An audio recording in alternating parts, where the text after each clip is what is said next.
ಯೇಸುವಿಗೆ ಸ್ತೋತ್ರ. ಇಂದು 24 ಮಾರ್ಚ್ 2026. ಎಲ್ಲರಿಗೂ ಶುಭ ಮುಂಜಾನೆ. ಈ ದಿನದ ಧ್ಯಾನ ಭಾಗ ಪೌಲನು ತೀತನಿಗೆ ಬರೆದ ಪತ್ರಿಕೆ 2ನೇ ಅಧ್ಯಾಯ 2ನೇ ವಾಕ್ಯದ 2ನೇ ಭಾಗದಿಂದ 3ನೇ ಭಾಗದ ತನಕ. ಹಾಗೆಯೇ ವೃದ್ಧ ಸ್ತ್ರೀಯರು ಚಾಡಿ ಏಳುವವರು, ಮದ್ಯಕ್ಕೆ ಗುಲಾಮರು ಆಗಿರದೆ ದೇವಭಕ್ತೆಯರಿಗೆ ಯೋಗ್ಯವಾದ ನಡತೆಯುಳ್ಳವರು, ಸದ್ಬೋಧನೆ ಹೇಳುವವರು ಆಗಿರಬೇಕೆಂದು ಬೋಧಿಸು.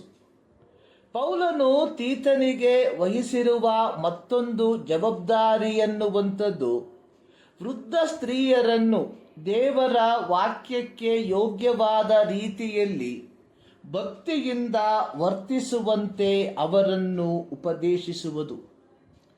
ಸತ್ಯವೇದದಲ್ಲಿ ಅನೇಕ ಮಹಿಳಾ ರತ್ನರ ಕುರಿತಾಗಿ ವಿಶ್ಲೇಷಿಸಿ ಬರೆದಿರುವಂಥದ್ದನ್ನು ನೋಡುತ್ತೇವೆ. ಲೂಕನು ಬರೆದ ಸುವಾರ್ತೆಯಲ್ಲಿ ಹನ್ನಳೆಂಬ ಮಹಿಳೆಯ ಕುರಿತಾಗಿ ಬರೆದಿರುವಂಥದ್ದನ್ನು ಕಾಣಬಹುದು.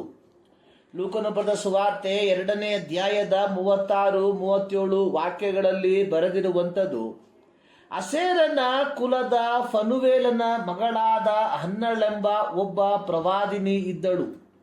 ಆಕೆ ಬಹು ಮುಪ್ಪಿನವಳು. ಆಕೆ ತನ್ನ ಕನ್ಯಾವಸ್ಥೆ ಕಳೆದ ತರುವಾಯ ಗಂಡನ ಕೂಡ 7 ವರ್ಷ ಬಾಳುವೆ ಮಾಡಿ 84 ವರ್ಷ ವಿಧವೆಯಾಗಿದ್ದಳು.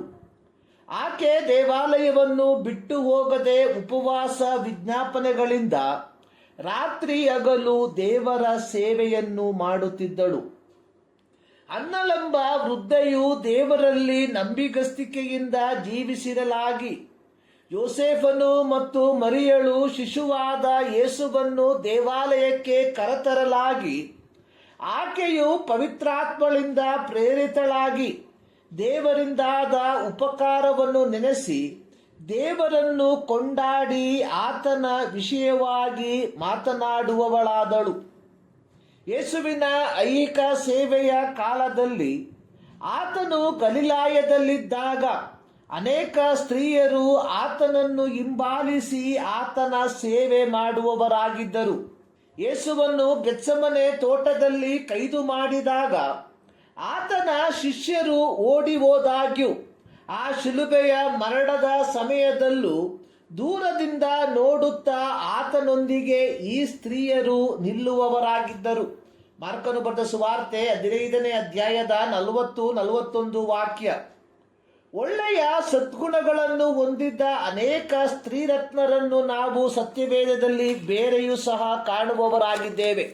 ಪೌಲನು ತೀತನಿಗೆ ಪತ್ರಿಕೆಯನ್ನು ಬರೆಯುವಾಗ ಕ್ರೇತ ದ್ವೀಪದಲ್ಲಿದ್ದ ಕ್ರೈಸ್ತರು ಪುರುಷರಾಗಲಿ ಸ್ತ್ರೀಯರಾಗಲಿ ವ್ಯತಿರಿಕ್ತವಾದ ಜೀವನ ಶೈಲಿಯನ್ನು ಜೀವಿಸುವಂತವರಾಗಿದ್ದರು. ಇದರ ಫಲವಾಗಿ ಪೌಲನು ಕ್ರಮಪಡಿಸಬೇಕಾದ ವಿಧಾನಗಳ ಕುರಿತಾಗಿ ತೀತನಿಗೆ ಹೇಳುವವನಾಗಿದ್ದಾನೆ. ವೃದ್ಧರ ಕುರಿತಾಗಿ ಹೇಳಿದ ನಂತರ ಪೌಲನು ಮುಂದುವರಿಸಿ ವೃದ್ಧೆಯರ ಕುರಿತಾಗಿ ಹೇಳುವಂಥದ್ದನ್ನು ನಾವು ನೋಡುತ್ತೇವೆ. ವೃದ್ಧೆಯರು ಚಾಡಿ ಹೇಳುವವರು ಆಗಿರಬಾರದು. ಪೌಲನು ಬಳಸಿರುವ ಗ್ರೀಕ್ ಪದ ಅನ್ನುವಂಥದ್ದು ಡಯೋವೊಲೋಸ್, ಅರ್ಥ ಸುಳ್ಳು ಆರೋಪ ಮಾಡುವವರು, ಮಾನನಷ್ಟ ಪಡಿಸುವವರು, ಪರದೂಷಣೆ ಮಾಡುವವರು.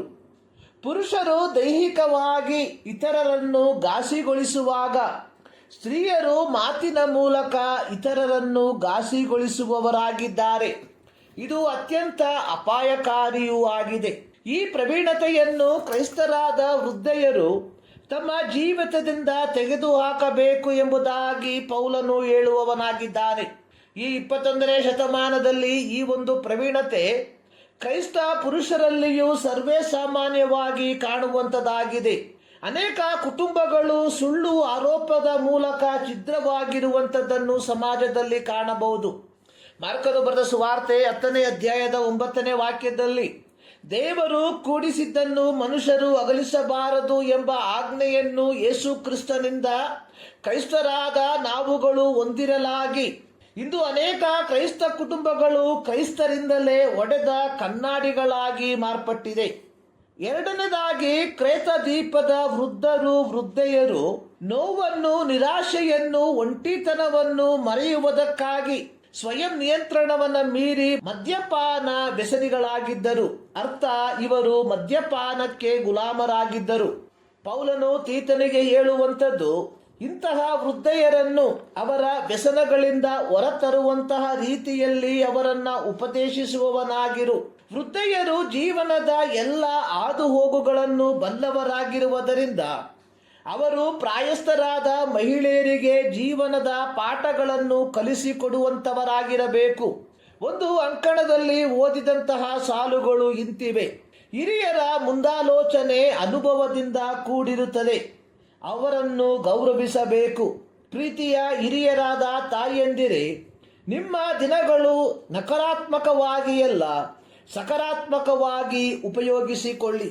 ಈ ಮುಂಜಾನೆಯಲ್ಲಿ ಸರ್ವಶಕ್ತನಾದ ದೇವರು ಈ ಅಧ್ಯಯನದ ಮೂಲಕ ನಿಮ್ಮನ್ನು ಆಶೀರ್ವದಿಸಲಿ.